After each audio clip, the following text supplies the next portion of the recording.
He was a French military commander and political leader who rose to power during the French Revolution and led successful campaigns during the Revolutionary Wars. He was the de facto leader of the French Republic as first consul from 1799 to 1804, then emperor of the French from 1804 until 1814 and again in 1815. Here are some cool facts about Napoleon Bonaparte.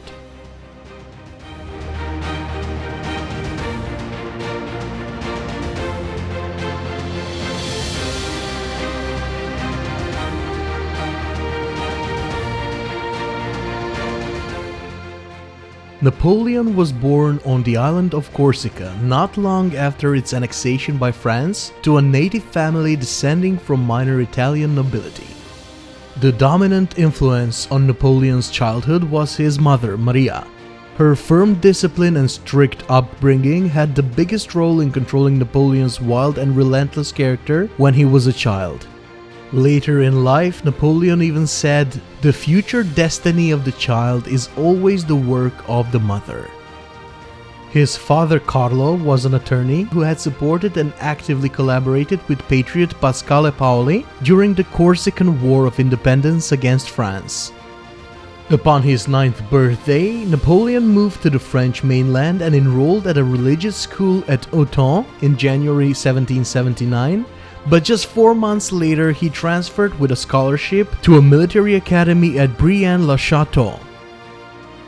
Like many Corsicans, Napoleon spoke and read Corsican and Italian, and couldn't speak a word of French until he started learning it at the age of 10. Later on, even though he became fluent in French, he never quite shook the Corsican accent. He also never mastered spelling. He probably thought his time could be better spent elsewhere. Napoleon was constantly bullied in school for his origins, inability to speak French, and his short stature. That's why he became kinda depressed and turned to books. He got very good at math, history, and geography, and even as a child he showed great potential and leadership skills. One day during winter, his junior schoolmates had a snowball match scheduled with the senior students. Napoleon took charge and led them to victory using his leadership prowess. During that time, there was a period in which he intended to have a career as a writer, and so he authored a book on history of Corsica and another romantic novella. But we all know that path didn't really work out for him, right? After finishing school in 1784, Napoleon was admitted to the École Militaire in Paris. He trained to become an artillery officer, and when his father's death reduced his income, was forced to complete the 2-year course in only 1 year. He was the first Corsican ever to finish École Militaire, and his final exam was held by the scientist Pierre-Simon Laplace. He spent the early years of the revolution in Corsica fighting in a complex three-way struggle among royalists, revolutionaries, and Corsican nationalists. He then came to embrace the ideals of the revolution, becoming a supporter of the Jacobins and joining the pro-French Corsican Republicans. In 1798, Napoleon led a military expedition to seize Egypt. The plan was to undermine Britain's access to its trade interests in India. The expedition culminated with the Battle of the Pyramids, fought on July 21st, resulting in the great victory for the French. Alas, on August 1st, the British fleet under Sir Horatio Nelson captured or destroyed all but 2 vessels of the French fleet in the Battle of the Nile, defeating Napoleon's goal to strengthen the French position in the Mediterranean. Oh, but one more thing. Back in May, Napoleon was elected a member of the French Academy of Sciences. His Egyptian expedition included a group of 167 scientists, and their discoveries included the Rosetta Stone. Pretty cool, right? In 1799, he set sail back to France. Upon his arrival, he discovered the Republic was bankrupt and the ineffective Directory was unpopular with the French population. He formed an alliance that included his brother Lucien and other big names, and overthrew the Directory by a coup d'etat on November 9, 1799, becoming the first consul of France. He then rewrote the constitution, which was accepted by direct popular vote.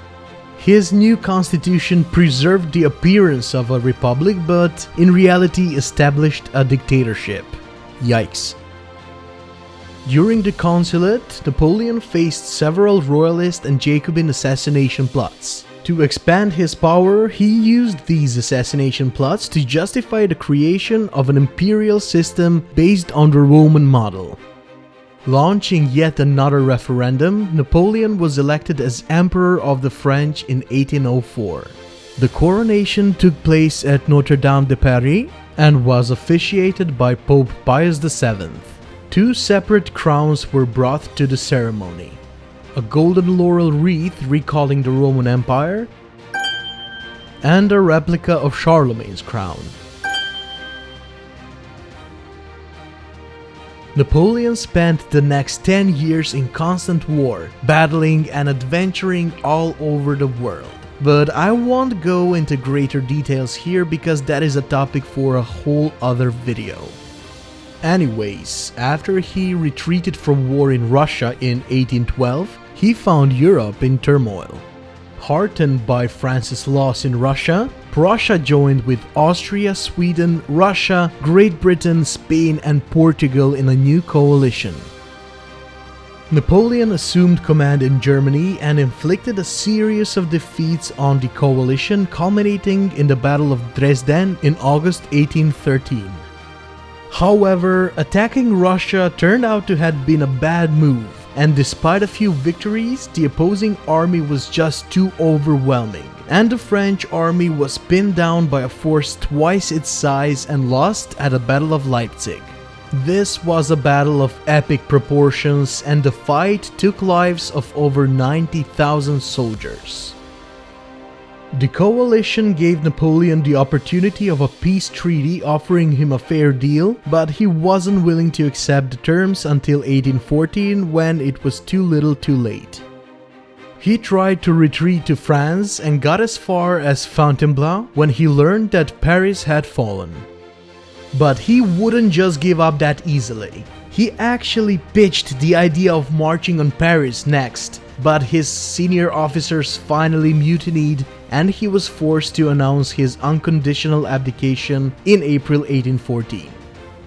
Napoleon was branded the sole obstacle to the restoration of peace in Europe. In the Treaty of Fontainebleau, the Allies exiled Napoleon to the island of Elba. In the first few months there, he created a small navy and army, developed the iron mines, oversaw the construction of new roads, issued decrees on modern agricultural methods, and overhauled the island's legal and educational system. The guy just could not chill. In February 1815, he started to miss his wife and son too much. They were kept in a safe location in Austria. He escaped Elba with 700 of his men, landed in France and started heading north. Telling you, this guy wouldn't quit. On his way to Paris, he reunited with some of his previous allies still loyal to him and was now sitting pretty on the army of 200,000 soldiers.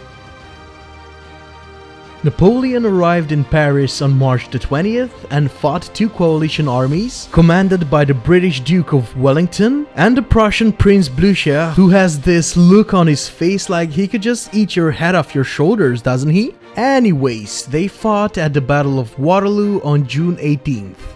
The battle resulted in Napoleon's total defeat, as Wellington's army withstood repeated attacks by the French and drove them from the field, while the Prussians arrived in force and broke through Napoleon's right flank. Napoleon returned to Paris but found that the people had completely turned against him. He finally understood it was over and, while briefly considering an escape to the United States, found that the British are blocking all of his exits. He surrendered to Captain Frederick Maitland and was exiled to the island of Saint Helena in the Atlantic Ocean. A little harder to escape this time. While in exile, Napoleon wrote a book about Julius Caesar, one of his greatest heroes, and also studied English. He was kept in Longwood House, which wasn't a 5-star hotel. It was dirty, damp and cold, and has ultimately led to a deterioration of his health. In February 1821, Napoleon's condition has drastically worsened, and by March he wasn't able to leave his bed anymore. He died on May 5, 1821 in Longwood House at the age of 51. He was one of the greatest military minds and leaders this world has ever known, and the history will always remember him. Only maybe not as the emperor of the world as he would have preferred it.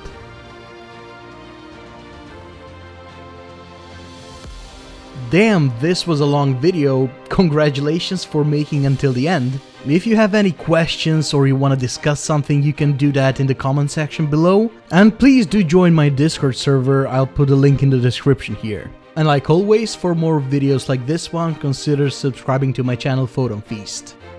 Until next time, goodbye.